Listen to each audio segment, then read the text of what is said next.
हम घंटों पढ़ते हैं लेकिन नेक्स्ट डे या एग्ज़ाम में सब भूल जाते हैं। जब तुम एग्ज़ाम हॉल में बैठते हो तो पूरा ब्लैंक फील हो जाता है। ऐसा लगता है जैसे सर फट रहा है लेकिन एक लाइन भी याद नहीं आ रहा है। और ये जो प्रॉब्लम है ये बार बार तुम्हारे साथ क्यों होता है पता है? क्योंकि तुम हर बार ये कॉमन 5 मिस्टेक करते हो जो तुमको बिल्कुल भी नहीं पता। तो चलो आप देखते हैं ये जो कॉमन 5 मिस्टेक है वो क्या क्या है। पहला मिस्टेक नंबर 1, पैसिव रीडिंग। देखो पैसिव रीडिंग क्या होता है? नॉर्मल स्टूडेंट किसी एक टॉपिक को बार बार पढ़ता रहते हैं और वो सोचता है कि अगर मैं इसको बार बार पढ़ता रहूँगा वो पढ़ाई पूरा का पूरा याद हो जाएगा, ज़िंदगी भर कभी नहीं भूलेंगे। लेकिन प्रॉब्लम क्या है? और वो सोचता है कि अगर मैं इसको जितना ज़्यादा बार पढ़ूंगा उतना ही स्ट्रॉन्ग मेमोरी बनता चला जाएगा। लेकिन यही वो सबसे कॉमन मिस्टेक हो जाती है। क्यों? क्योंकि इन्फॉर्मेशन तो ब्रेन के अंदर जा रही है लेकिन उसका याद करने का प्रैक्टिस नहीं हो रहा है। मान लो कि तुम क्रिकेट मैच देख रही हो, इसका मतलब तो ये तो नहीं है कि तुमको बैटिंग भी आ जाएगा। बैटिंग करने के लिए तुमको अलग से प्रैक्टिस करना पड़ता है और स्टडी भी एग्जैक्टली सेम चीज़ है। दूसरा मिस्टेक नंबर 2, हाईलाइट एवरीथिंग। देखो स्टूडेंट क्या करते हैं, इंपॉर्टेंट लाइंस को अंडरलाइन करते हैं, कलराइज करते हैं, हाईलाइट करते हैं और वो सोचते हैं कि हाईलाइट करने से पूरा इंपॉर्टेंट लाइन समझ आ जाता है।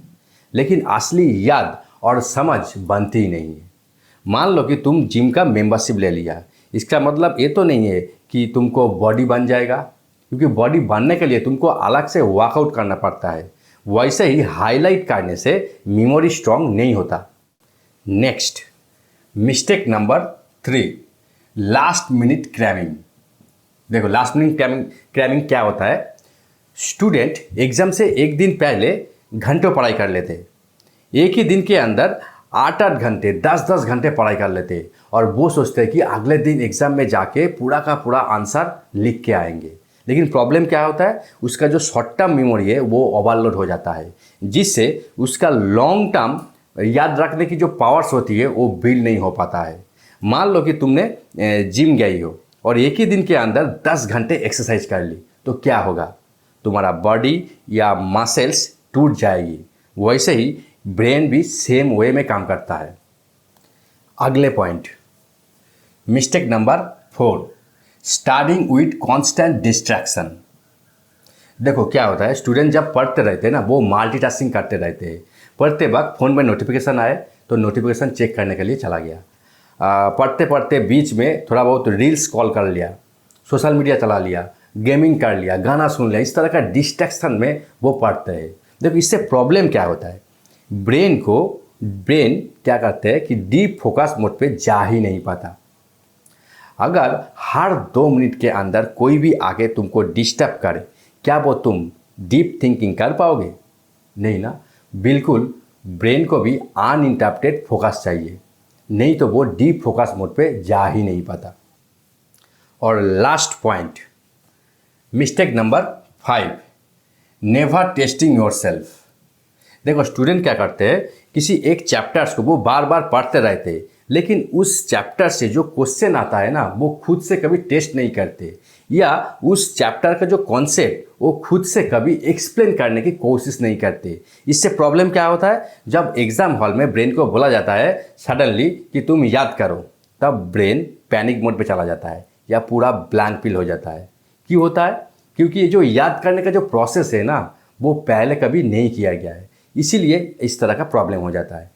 तो देखो आप ये जो सारे प्रॉब्लम्स है, इस सारे प्रॉब्लम्स को हर बार स्टूडेंट कैसे सॉल्व करते हैं तो चलो आप देख लेते हैं। देखो हर बार स्टूडेंट 10 घंटे पढ़ते नहीं है, वो 10 घंटे को फोर्स मार्क्स सिस्टम में कन्वर्ट कर देते हैं। हर बार स्टूडेंट का जो सीक्रेट है वो ज़्यादा पढ़ना नहीं है, वो सिस्टम को इम्प्लीमेंट करके ज़्यादा आउटपुट लेकर आता है।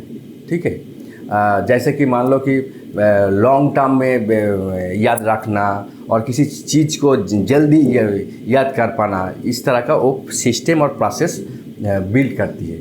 तो चलो आप देख लेते हैं कि किस तरह का सिस्टम वो यूज़ करते हैं। ठीक है, तो आप देखो step 1, daily active recall instead of passive reading. देखो एक्टिव रिकॉल क्या है? एक्टिव रिकॉल एक ऐसी स्टडी सिस्टम है जो तुम सिर्फ पढ़ते नहीं हो, बल्कि आंसर को याद करने के लिए ब्रेन को मजबूर कर देते हो और बिना बुक देख के आंसर याद करने की कोशिश करते हो। लेकिन पैसिव रीडिंग में ऐसा नहीं होता। देखो क्या क्या होता है, नॉर्मल स्टूडेंट क्या करता है कि एक टॉपिक को वो बुक से एक टॉपिक को लिया और 3 से 4 बार 5 बार 6 बार ऐसे रीड करते रहते हैं और इम्पोर्टेंट लाइन को हाईलाइट करते हैं। लगता है कि उसको, वो सोचते हैं कि सब याद हो गया, और एग्ज़ाम हॉल में जब जाते हैं तब वो आंसर को लिख नहीं पाते। क्यों? क्योंकि तुम्हारा ब्रेन सिर्फ रिकॉग्नाइज किया है लेकिन याद करने की प्रैक्टिस नहीं हुआ है, इसीलिए वो आंसर नहीं लिख पाता है। लेकिन एक्टिव रिकॉल के अंदर देखो तो एक्टिव रिकॉल क्यों इम्पोर्टेंट है, तो आप समझना है। देखो कि एक्टिव रिकॉल क्यों इम्पोर्टेंट है।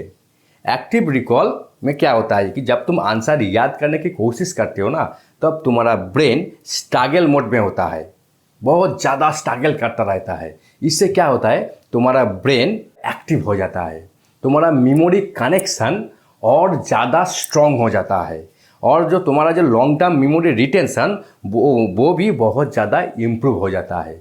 इससे क्या होता है, तुम जो पढ़ते हो उस पूरा का पूरा इन्फॉर्मेशन लॉन्ग टर्म मेमोरी के अंदर चला जाता है। तो ठीक है, तो आप देखो जो एक्टिव रिकॉल कैसे काम करता है। देखो इधर कुछ पॉइंट से ये चीज़ काम करता है जो हर बार स्टूडेंट यूज़ करते हैं। पॉइंट 1 देखो, टॉपिक को पहले रीड करो अच्छे से 10 से 15 मिनट तक। पॉइंट 2 है बुक को क्लोज करो और याद करने की प्रैक्टिस करो। पॉइंट 3 है बुलेट्स पॉइंट लिखो फ्रॉम मेमोरी, वो बुक्स ना देख के। पॉइंट 4 है अपने आप को टेस्ट करते रहो। ठीक है, तो एक एग्जाम्पल ले लो तो वो पूरा का पूरा चीज़ समझ आ जाएगा।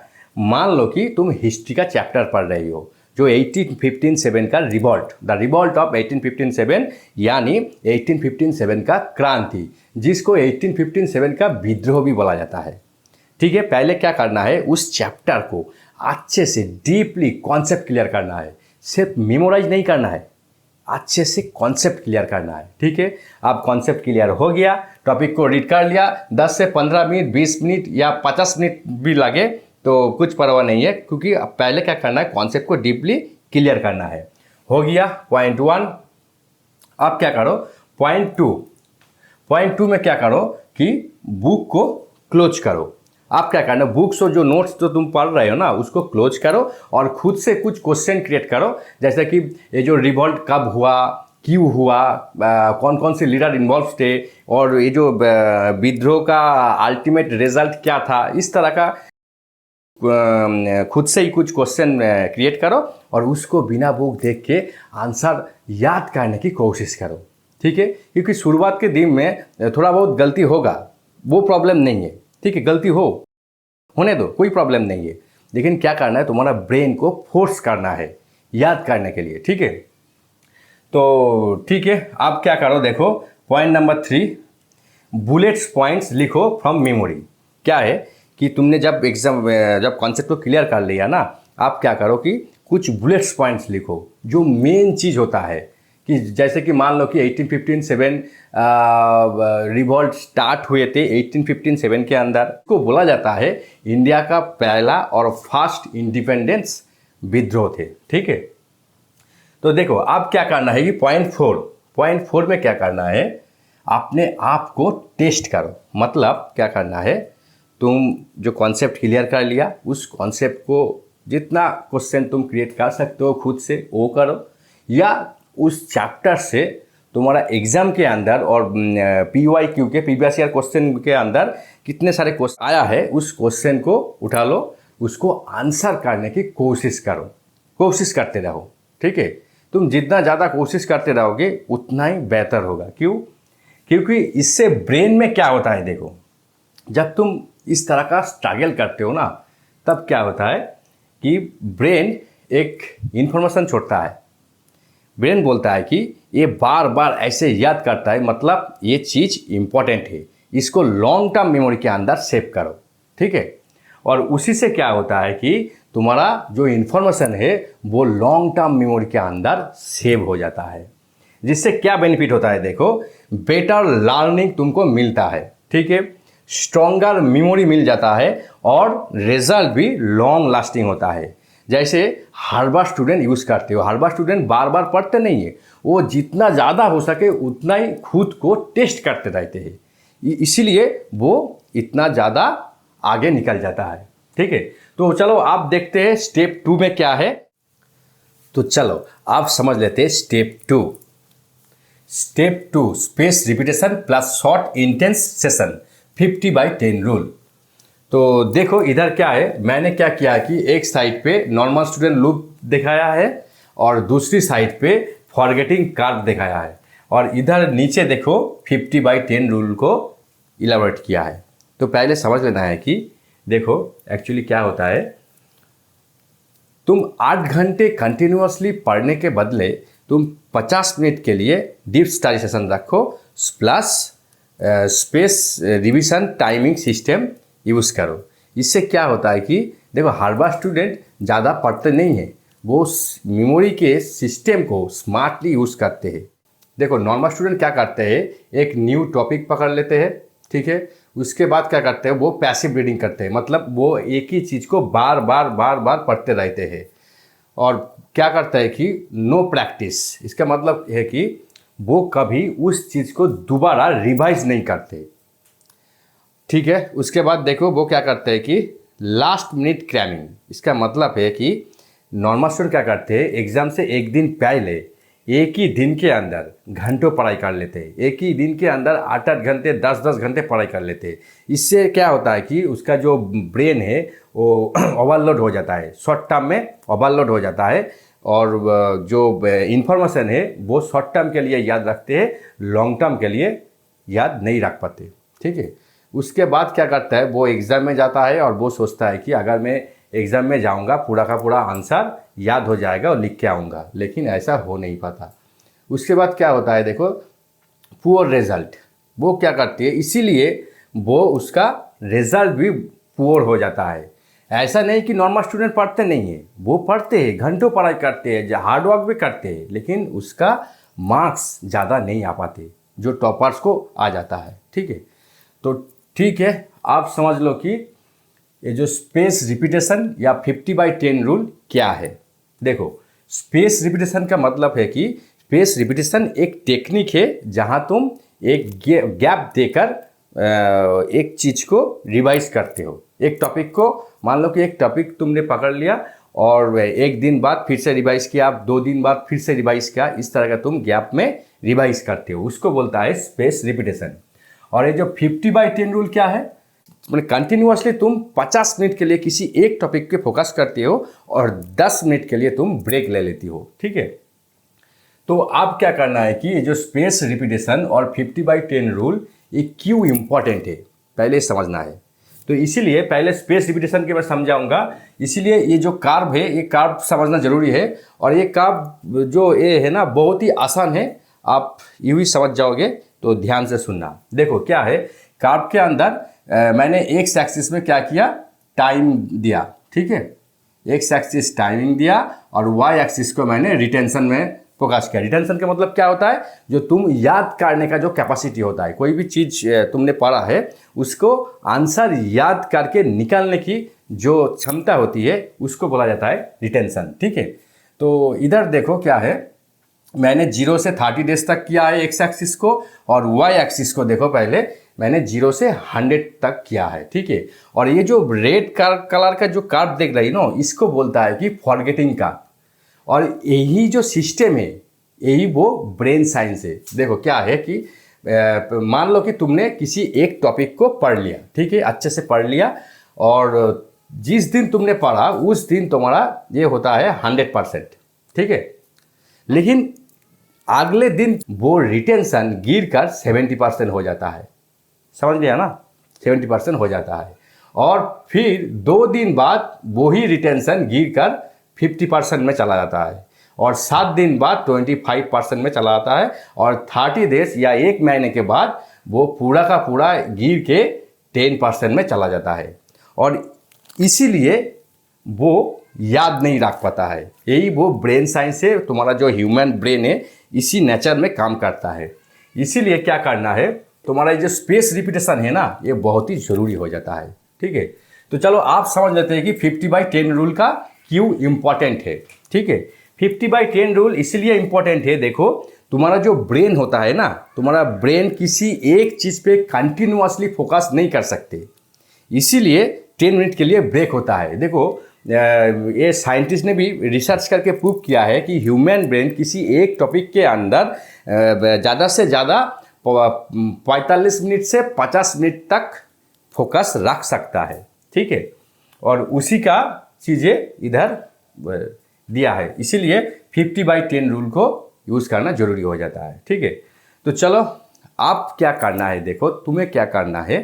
तो ये जो पेस रिपीटेशन है ना, वो तुम कैसे अप्लाई कर सकते हो। देखो पहले क्या करना है कि किसी एक टॉपिक पकड़ लो, उसको डीप स्टडी करो। ठीक है, डीप स्टडी करो और पूरी फोकस के साथ उसको कॉन्सेप्ट क्लियर करो। सिर्फ मेमोराइज नहीं है, पहले सिर्फ कॉन्सेप्ट क्लियर करो और एक्टिव रिकॉल के साथ उसको पढ़ लो। ठीक है, उसके बाद क्या करना है, एक दिन बाद उसको फिर से रिवाइज करना है।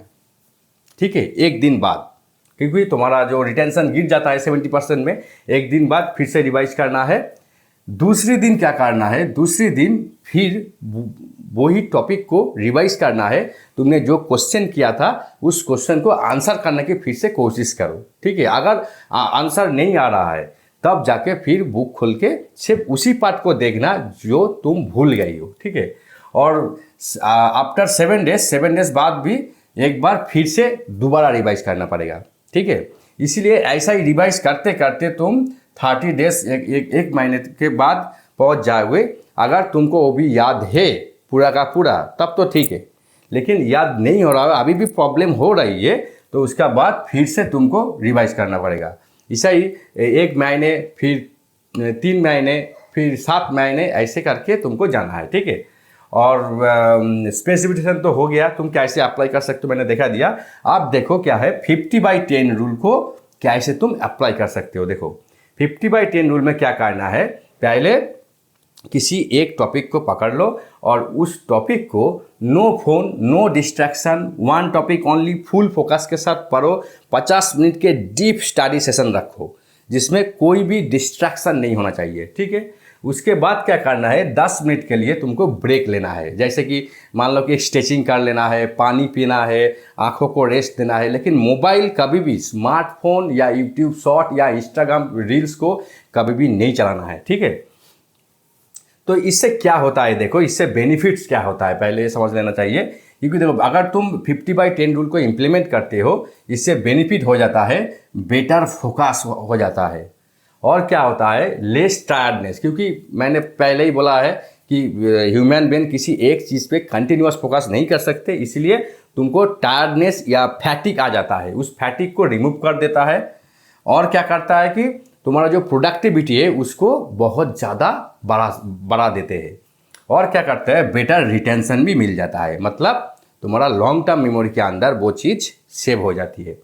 ठीक है, तो इस तरह का जो साइकिल्स है, ठीक है, जो 50/10 जो साइकिल्स है ना, तुम एक दिन में मिनिमम 4 साइकिल्स पर डे करो। ठीक है, 4 साइकिल्स पर डे। अगर तुम इससे ज़्यादा कर सकते हो तो वो बहुत ही अच्छा है, लेकिन मिनिमम 4 साइकिल्स पर डे तुमको यूज़ करना है। उसके बाद क्या है, देखो कि शॉर्ट ब्रेक्स, बेटर फोकस। देखो इसमें क्या होता है, जो 50/10 रूल में इधर बोला है, short breaks, better focus and big result create हो जाता है। जो प्रॉब्लम है ना, रिजल्ट क्रिएट नहीं होता, तुम पढ़ते तो हो लेकिन रिजल्ट क्रिएट नहीं होता, लेकिन इधर वो प्रॉब्लम सॉल्व हो जाएगा। ठीक है, तो चलो आप देख लेते हैं नेक्स्ट स्टेप क्या है, चलो आप देख लेते हैं। तो चलो आप समझ लेते हैं step 3। Step 3, the Feynman technique explain like a teacher. देखो पहले मोस्ट स्टूडेंट क्या करते हैं, देखो वो क्या करते हैं कि वो डेफिनेशन को रट्टा मार के पढ़ते हैं, नोट्स को पूरा का पूरा line by line, word by word उसको मेमोराइज कर लेते हैं। ठीक है, और उसको लगता है कि वो सब समझ आ गया है। ठीक है, लेकिन ऐसा नहीं होता है। क्यों? अगर उसको जब बोला जाता है ना कि तुम उसको सिंपल लैंग्वेज में किसी को समझाओ, सिंपल लैंग्वेज में उसको समझाओ। वो क्या करते हैं, जब एक्सप्लेन करने की कोशिश करते हैं ना, तब वो होता है कि अटक जाते हैं यहाँ पर। और जब अटक जाता है इसी को बोलने के लिए, क्योंकि वो उसका कोर कॉन्सेप्ट क्लियर नहीं हुआ है, इसीलिए इसको बोलते हैं फेक कॉन्फिडेंस। ठीक है। अब फेनमैन टेक्निक क्या है पहले ही समझ लो। देखो, फेनमैन टेक्निक है एक ऐसे, पहले एक टॉपिक को पकड़ लो, उसको अच्छे से पढ़ लो कॉन्सेप्ट क्लियर करके। फिर क्या करना है कि एक छोटे बच्चे, जैसे 10 साल की एक बच्चे या एक नॉर्मल आदमी को तुम उसको सिंपल लैंग्वेज में समझा सकते हो। सिंपल लैंग्वेज में अगर उसको समझा सकते हो ना, तब वो क्या होता है कि सच में वो तुम्हारा समझ में आ ही गया। अगर तुम सिंपल लैंग्वेज में समझा सकते हो तो। अगर ऐसा नहीं कर पाया, सिर्फ जो पार्ट तुमने भूल गई हो, सिर्फ बुक खोलना है, वापस आके बुक खोलना है, फिर उसी पार्ट को सिर्फ देखना है, देख के फिर से अब एक्सप्लेन करने की कोशिश करना है। ठीक है। इसको बोला जाता है फेनमैन टेक्निक। ठीक है। तो एक एग्जाम्पल ले लो, पहले पूरा का पूरा चीज़ समझ में आ जाएगा। तो मैं एक टॉपिक ले लेती हूँ, उसका नाम है ग्रेविटी। ठीक है। देखो, ग्रेविटी की जब तुम रट्टा मार के पढ़ते हो ना, तब क्या होता है, जो बुक के अंदर लिखा होता है, देखो, gravity is the force by which objects attract towards earth, it's that is called the gravity. क्या वो आपको समझ में आया नहीं ना? तो इसीलिए इसको मैं अभी क्या करना है, अभी इसको फेनमैन टेक्निक को अप्लाई करके सिंपल लैंग्वेज में समझाऊंगा। देखो क्या होता है। देखो, सिंपल लैंग्वेज में जब हम कोई चीज़ ऊपर फेंकते हैं, वो आके नीचे गिरती है। क्योंकि अर्थ वो खुद की तरफ खींचती है। और ये जो खींचने का जो प्रोसेस है, जो खींचने का जो पुलिंग पावर्स है ना, ये पुलिंग पावर को बोलते हैं कि ग्रेविटी बोलते हैं। क्या वो आप समझ में आया? एकदम सिंपल लैंग्वेज से समझ में आ गया ना? तो इसी टेक्निक को तुम यूज़ करते हो, और यूज़ करके बहुत ज़्यादा बेनिफिट भी हो जाता है। तो चलो देख लेते हैं। देखो, ब्रेन में क्या होता है, अगर तुमने इस तरह का जो फेनमैन टेक्निक यूज़ करते हो ना, तो तुम्हारा ब्रेन में क्या होता है। देखो, तुम्हारा ब्रेन में इंफॉर्मेशन को ऑर्गेनाइज कर सकते हो। वो जितना ज़्यादा इन्फॉर्मेशन होता है ना, उसको एक तरह के ऑर्गेनाइज कर सकते हो। अच्छा, उसके बाद क्या होता है, देखो, वो जो जितने भी सारे कॉम्प्लेक्स इन्फॉर्मेशन होते हैं, वो भी सिंपल हो जाता है। अगर तुम सिंपल तरीके से एक्सप्लेन करने की कोशिश करते हो, तब क्या होता है कि पूरा चीज़, कॉम्प्लेक्स चीज़ भी सिंपल हो जाता है। उसके बाद क्या है, देखो, और इसी टेक्निक की वजह से वो कॉम्प्लेक्स चीज़ भी, रियल अंडरस्टैंडिंग भी बिल्ड हो जाती है। ठीक है। तो देखो, आप देखो क्या करे, हार्वर्ड स्टूडेंट क्या करते हैं कि हार्वर्ड स्टूडेंट सिर्फ पढ़ाई नहीं करते, सिर्फ line to line, word to word वो पढ़ाई नहीं करते। वो क्या करते हैं कि एक बार किसी टॉपिक को पकड़ लिया, उसको अच्छे से कॉन्सेप्ट, और उसके बाद क्या करते हैं, वो बार बार सिर्फ एक्सप्लेन करने की कोशिश करते हैं, किसी और को समझाने की कोशिश करते हैं। इससे क्या होता है, इस तरह का बेनिफिट हो जाता है। ठीक है। तो एक सिंपल एनालिसिस समझो कि देखो, रट्टा इक्वल टू रेसिपी हो गया। मतलब तुम रेसिपी को देख कर पढ़ लेते हो। ठीक है। उसको बोलता है सिर्फ रट्टा मार के पढ़ाई किया है। ठीक है। और जब तुम उस रेसिपी को देख के खुद ही खाना बनाने लगते हो ना, तब बोलता है फेनमैन टेक्निक। ठीक है। अभी तो समझ में आ गया है फेनमैन टेक्निक क्या है। तो ठीक है, तो चलो, अब मेरा लास्ट स्टेप है, जो बहुत ही ज़्यादा इंपॉर्टेंट हो जाता है। लास्ट स्टेप भी तुमको जरूर यूज़ करना चाहिए। तो चलो आप देख लेते हैं मेरा लास्ट स्टेप नंबर 4 क्या है। Step 4, add study group plus 1 week deep review.